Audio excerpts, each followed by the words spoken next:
You have found yourself on another episode of Locked On Bulls. So today's episode, we're going to talk about and discuss, do the players think that Billy Donovan is the problem? Also, reportedly, according to Shams, Bulls and DeMar DeRozan are far apart on a potential contract extension. And will the Bulls play better in Game 2? We're going to talk about all that and more right after this. You are Locked On Bulls, your daily podcast on the Chicago Bulls. Part of the Locked On Podcast Network, your team every day.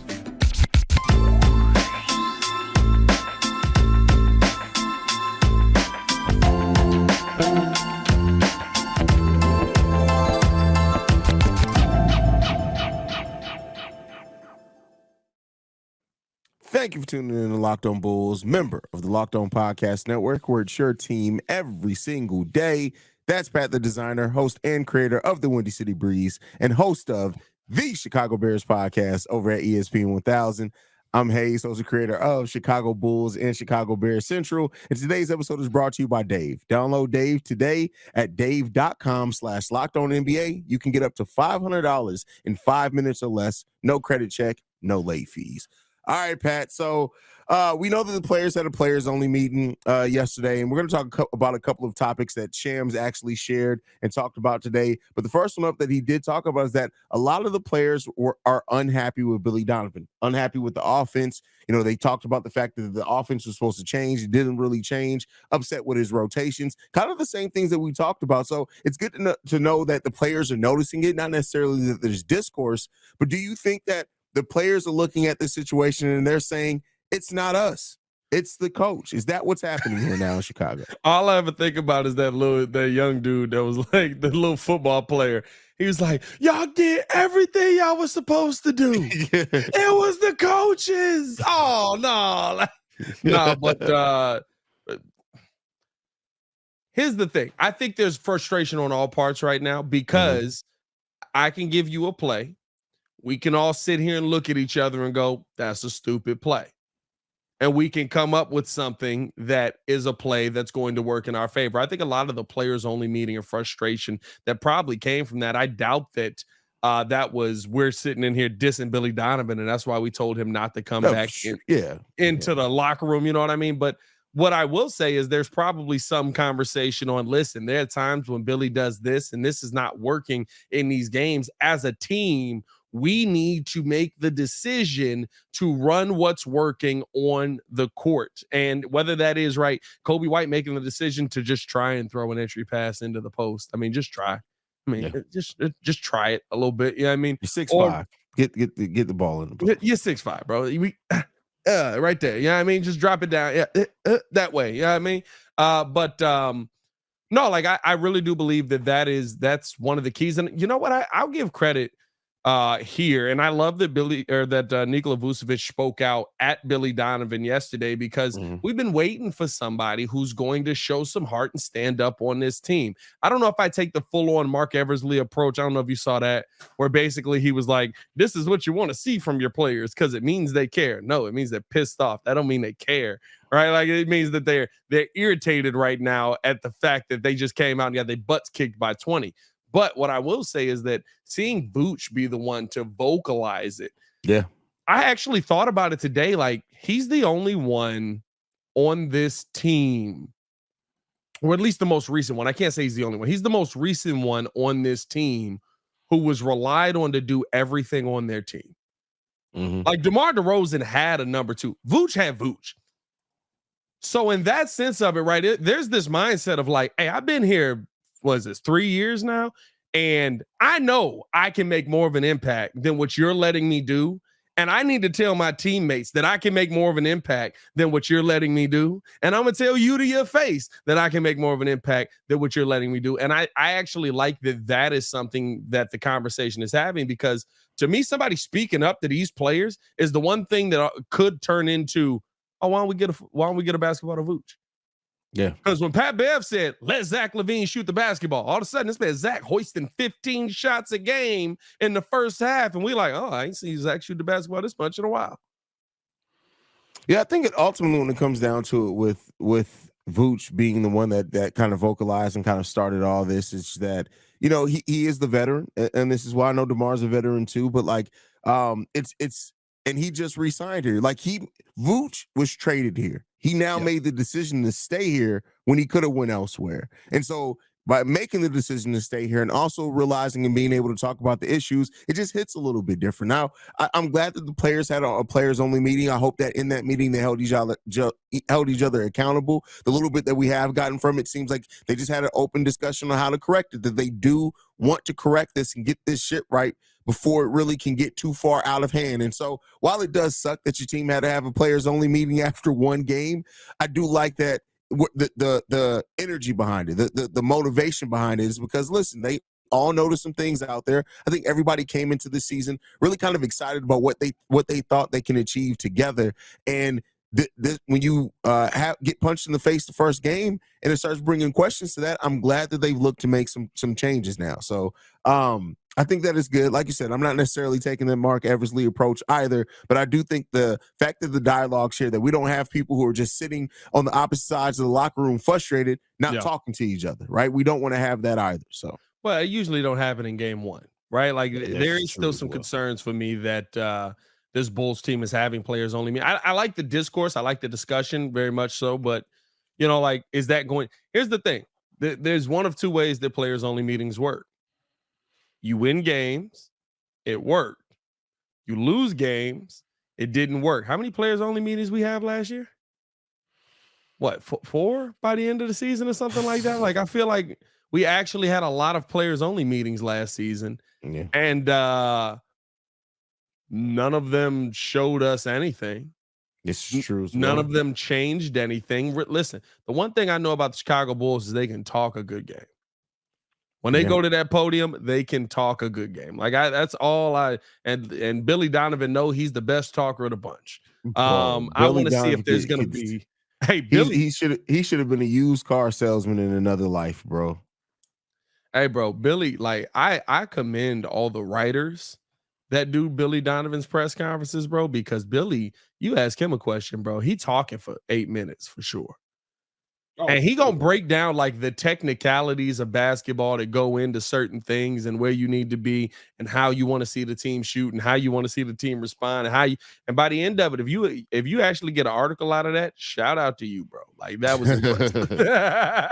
Hey, listen, Billy Donovan can spin something, man. But yeah, I just hope that overall, we'll talk about kind of our thoughts going into game too. But outside of just game to game, I just hope that this team realizes, outside of just blaming Billy or not or whatever it is, their body language still did change, right? They got down on themselves, and that may come from confidence, a lack of confidence in the game plan or whatever it is. But like, you also got to look at yourself. You can't just blame anything on one aspect because to even Zach LaVine's part, they didn't play with heart, and they did not play with that down the stretch, whereas the OKC Thunder absolutely played with heart. So, that you also have to look at yourself in that. So, it just as long as they're being honest with where they are and what the problems are, it's all cool. But to your point, we know that everybody on this team can talk. So let's hope we put some action out on the court. I'm going to be real with you. Like, I didn't feel like to that game to me didn't feel like the Chicago Bulls didn't play with heart. That game to me felt like they had no answers. But I didn't feel like they gave up or they just got to a point where, you're down 21 with 6 minutes to go. We ain't got no choice but to shoot threes at this point. We're probably out of this game. There's only one way we're going to get back. I remember a key moment. It was 8 minutes left in the third quarter. And to me, I can't remember exactly who was out there in the court. I'm not going to say, but to me, a lot of those players looked like, oh, here we go again.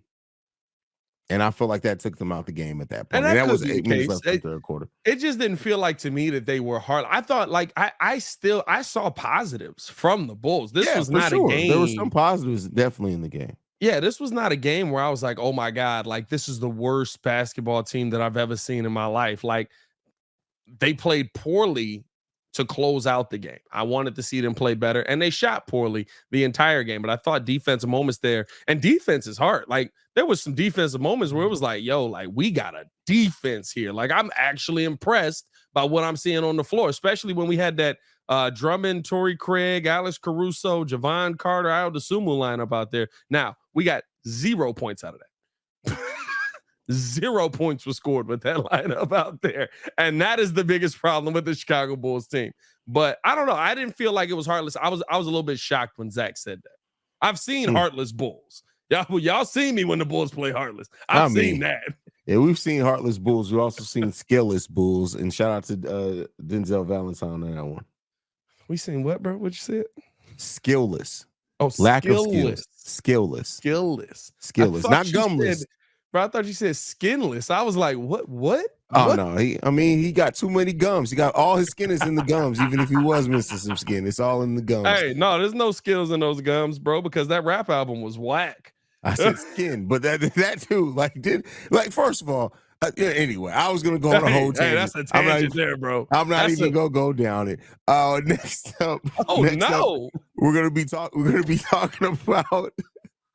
So apparently the Bulls and DeMar DeRozan are also far apart on a contract extension. But before we get into that, I want to talk to you guys about a couple of our sponsors. And first up, we're going to be talking about Dave. Finances can be so intimidating. That's why you need Dave. Dave can make managing your money so much easier with an interest-free extra cash advance, fee-free goal tracking, and easy ways to find a side hustle to make money. Dave is the banking app that's leaving the financial field. When you download Dave, you get up to $500 in 5 minutes or less. No credit check, no late fees. It's part of Dave's extra cash account advance, that money you need with no interest and then settle later. Download Dave today at dave.com/LockedOnNBA. That's dave.com/LockedOnNBA. You can get up to $500 in 5 minutes or less. No credit check, no late fees. Download the Dave app now or go to dave.com/LockedOnNBA for terms and conditions. Go to dave.com/legal. All right. And then I also want to talk to you guys about another one of our sponsors, and that is Jase Medical. You guys have already heard about this one quite a few times. There's a lot of uncertainty in the world today, and it's important to be prepared. The Jase case is a personalized emergency medication kit that contains 5 essential antibiotics that treat the most common and deadly bacterial infections. You can also customize your case and add additional life-saving medications based on your specific needs. Jase Medical now offers customizability for your Jase case with dozens of add-on medications. Jase is continually working to expand their medication offerings. In those recent efforts, they've added lucermetrin as an option in the Jase case. These reads be kicking you ass. No, come on, bro. When's the last time you said lucermetrin, bro? Come on now. I'll allow it. Buy a gift card for your family or your loved ones so that they can get a Jase case of their own. Go to jasemedical.com and enter code LOCKEDON at checkout for a $20 discount on your order. That's promo code LOCKEDON at jasemedical.com. Lucermetrin, shout out to that. Hey. He said, when's the last time you heard that? Bro, I ain't heard it the first time, bro. Exactly. Today, that was the first and the last time. Lucermetrin, shout out to that, whatever that is. Tell me something Dwight Howard may need. With that said, I gotta have one Dwight Howard joke all this week. I have to finish out the week with another Dwight Howard joke. Pat, apparently, according to Shams, also in the same interview, that the Chicago Bulls and DeMar DeRozan are pretty far apart on the contract extension. How you feeling, brother? Jesus Christ. I mean, yeah, of course they are right now. The Bulls just got their heads kicked in by 20. Why would I be surprised? That shouldn't make the contract should have nothing to do with that, though. Well, listen, I mean, like you get a lot further apart when you don't win. You know what I mean? So I don't know where DeMar values himself at right now. I don't know where the Bulls kind of see him at right now. I wouldn't be surprised if they're too far apart. And if they are, I think there's a lot that will be decided. And I told y'all yesterday, in the first 15 games. This schedule is literally, you're going out there to compete against the best in the league. And I'm going to tell you this right now. The league got a lot better, especially the Eastern Conference as a whole. I mean, I think that I watched the Milwaukee Bucks last night. And I mean, literally, I watched the whole game and I was like, they have no scheme. Adrian Griffin has no idea what he's doing out there. And they still looked like a really, really good basketball team. We have no scheme. We don't know what we're doing out there. And we look horrible. Like that's how far away the gap is for us right now. So I'm not that surprised at all that the Bulls and DeMar are far apart on a deal, because I think DeMar feels like he's got a lot left in the tank, and he does. Like, we've talked about this a couple of times. His style of game will be able to be played. He's got 5 years left probably. And I get it, right? Like, he's older. Like, he's going to play. He's 39, 40 years old. He's shooting middies. Yeah, he could. I will say the dunks are getting lower every year. When he dunked that basketball the other day, he was a lot lower. Yeah. I mean, that's you're not wrong. But I mean, that comes with it, right? But what your point is, though, is that DeMar's game, like, he's slowly started dunking less and less over the last decade anyway. But like the mid-range game, what he goes to, that's the old man YMCA game. He's going to be able to do that for a long time, man. Yeah, no, 100%. So I think that he knows that. I think that he probably wants something a little bit longer term here, maybe. And we don't know what they're far apart on. Are they far apart on money? Are they far apart on years? Are they far apart on both? You know what I mean? So it'll be kind of interesting to see what that ends up being in the long run. I will say this, though. If you get near the trade deadline and you're far apart on a contract, what are you doing here? Well, the direct quote from Shams says, they've been talking about an extension, but I've been told that the sides are apart on multiple fronts, on both years and salary. So that answers your question there. Directly. Yeah. Yeah, Shams would be on point. And the thing is, if you are apart on years and salary, that to me is where you're not having a conversation. You're not really having a conversation. Because it's one thing if it's money, right? If let's say they agree, like, okay, 3 years, cool, we agree on that. The money is kind of easily to work out. But if you're apart on years and money, that means you don't have a framework for a deal yet.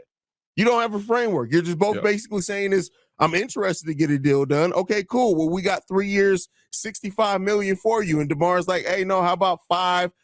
And they're like, hey, what? So like no, 100%, bro.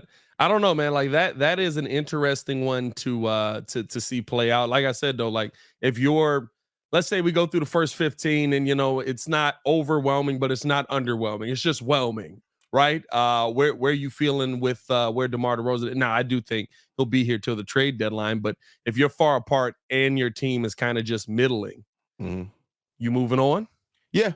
I mean, just to be frank, and that is not, and then, like I said, anything against DeMar, that's the business aspect. If you are far apart on a deal and you get to, I would even say 3 weeks from the trade deadline, that doesn't mean stop the negotiations and maybe you can work something out. But to me, if you are middling and far apart on years and money, to me, there's no point at that point in time, because if you do re-sign DeMar, you're doubling down further a third time on this core, which at that point, you would be able to see. We've talked about how important the first 25 games are.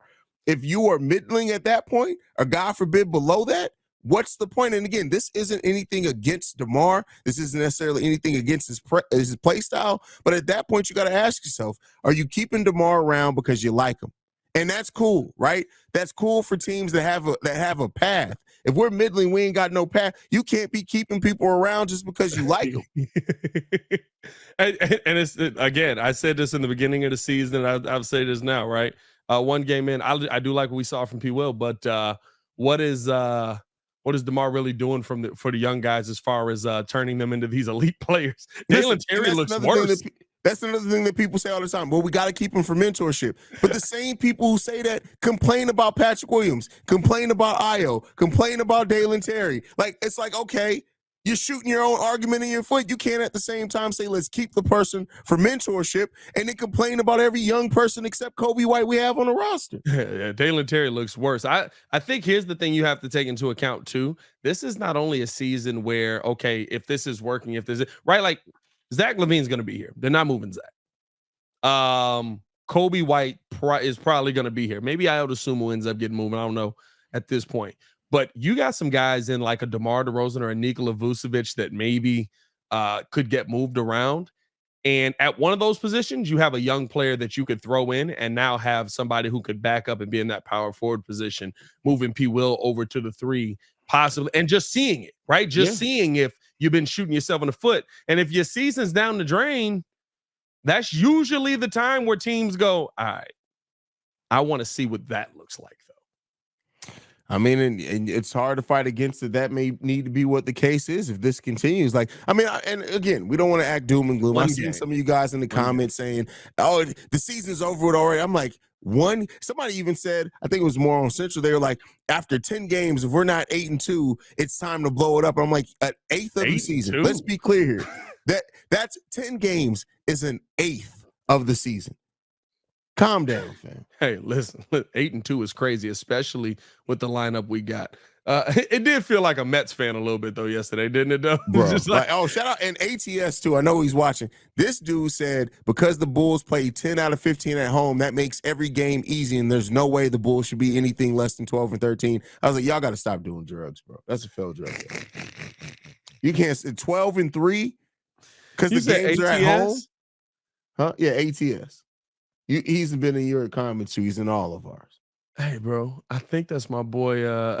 Never mind. We'll talk about that off there. I think he might be a part of the team now. But really? That's hilarious.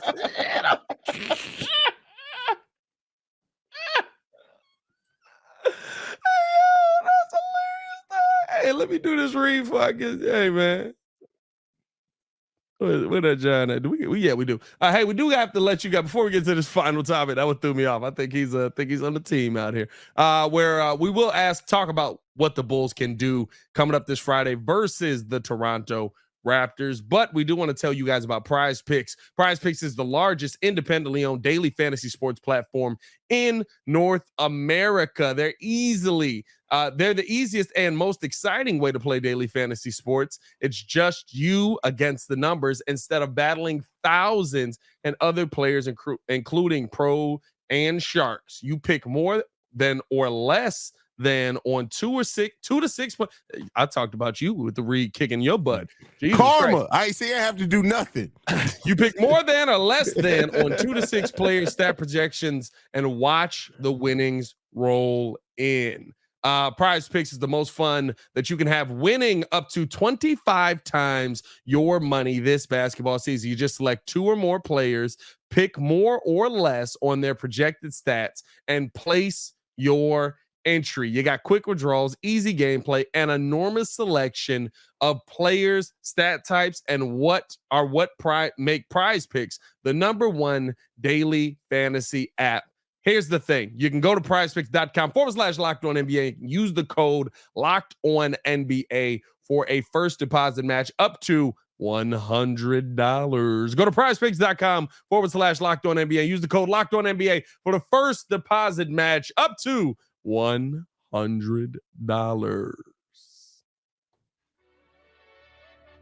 All right, Pat. With that said, going to the last topic for today. We got a game today, Pat. Bulls versus the Toronto Raptors in Chicago. What is your confidence level coming into this game? I think we could beat the Raptors. I know what we just saw. I know we just played. OKC's a very different team. And the Bulls play the Raptors very tough. Like this is a good situation for the Bulls coming off of that game, a kind of a get back game if possible. This is in Chicago, I believe, right? Yes, this is in Chicago. In Chicago. Yeah. I mean, listen, like this is a game to me where if you can take advantage of a team that's kind of in a little bit of flux with a new coach in place, watching their first game, they felt like they kind of just were. They kind of felt like a little bit like we did, right? Like a lot of more of the same. It didn't feel like they were this team that you were like, oh my God, this is how they're going to turn things around, and now they're going to take that next step. And I thought they did some good things well, but that's kind of how I felt about them last season. All the same conversations we can have. Like I don't think Dennis Schroeder makes that big of a difference in retrospect, and Pascal Siakam's a really good player. So. I mean, like that's kind of it. Like I do think that the Bulls will play better or look better, I should say, but I think it's more so because we just know what this team is, right? The Bulls know what Toronto is. They know how to play Toronto. They know how to attack Toronto, and they've done a really good job at that to this point. Agree. I mean, I think we lost 2 out of 3 games, I think, against them last year, if I'm not mistaken. But well, we went 2-2 because we beat them in the play-in, technically. Oh yeah, okay. Like, look, we beat them when it counted most. I get what you're saying. I mean, ultimately, like we've seen the Bulls attack their defense. We've seen their defense give the Bulls absolute fits. It really comes down to this. And again, this isn't just because of the first topic we talked about, but it comes down to the scheme. Because how they adjusted the Toronto Raptors defense has always been what tells the story in the games that we look effective against the Toronto Raptors. Their length and size gives the Bulls fits, and it causes DeMar DeRozan trouble getting his shot off. So it's really going to be important that other players step up. Zach LaVine cannot have another game where he starts 0-5 for a half. He just can't. Not in the second game in a row. So I know the Bulls can beat the Toronto Raptors. We beat them before. We can definitely compete with the Toronto Raptors, but it really comes down to how well we just execute, right? And we got to execute extremely well. We got to get the ball down to Vooch. We have to hit our shots. We cannot shoot the ball atrociously from three-point range like we did in the last game. And so if those things happen, the Bulls can find success, but that's against any team if the Bulls do those things. That's why, the Bulls need to come in and just do what they need to do. Take care of business. Period. We only played the Raptors twice last season. No, that's impossible. We have to play them at least 3 times. That's what I thought. I'm sitting here looking at this. It's only showing me 2 games. We beat them once. They beat us once, and then we beat them in the play-in. Let me go. Give me 1 second. And so we faced them twice in back-to-back in November 6th and 7th. And then we split there. Oh, no, here it is. We played them in February. Okay, I was about to say. We played them 4 times last year. And we split. We went 2-2 with them last year, and then we beat them in the play-in. Well, no, we played them 4 times last year? Played them January 26th, February 3rd, and November 7th and 6th. Oh, shout out. January 26th, we played Charlotte. I don't know what the heck this thing is showing me.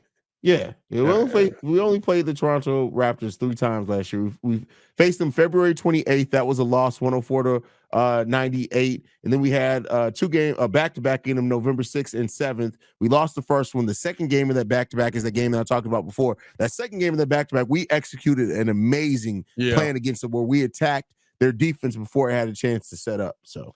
And I think that was the first game where we started being like, hey, Pat, you're playing Scotty Barnes. Mm-hmm. And he did a really good job on Scotty Barnes. And then that carried over into the play-in game. I don't know, man. Like, the Raptors are an interesting team. Like, it's like the Raptors are the Canadian Bulls, kind of, right? Like, you look at them and you're just like, oh, okay. They play in the league. I mean, they have a very different team makeup-wise, but they have a lot of players that all do the same thing. Yeah.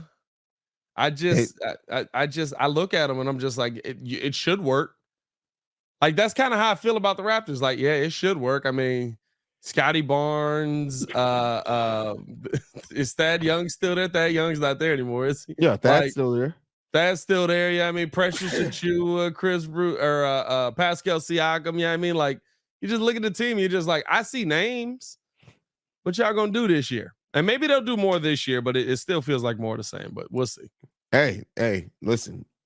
Don't let Grady Dick go off on you. That's all. Hey, listen. If Dick kills you from deep, bro, shout out to him. It's going to be a fun live call. Hey, appreciate you guys for tuning in and showing love. As always, hit that like button, subscribe to the page, and make sure Dick's not screening the back door. Keep Dick away from the rim. You guys can follow me at CEO Haize, at CEO Haize. Thank you guys so much for tuning in to another episode of Locked On Bulls. He said, Dick I knew it was coming. What are you doing? What are you doing? We appreciate you guys for sticking through us another week of Locked On Bulls, man. We'll be live after the game on Friday as well, so make sure you guys tune in to that. Before Pat the Designer, I'm Haize. This has been Locked On Bulls. We out here. Peace, y'all. You're not going to make it through this game, are we? No.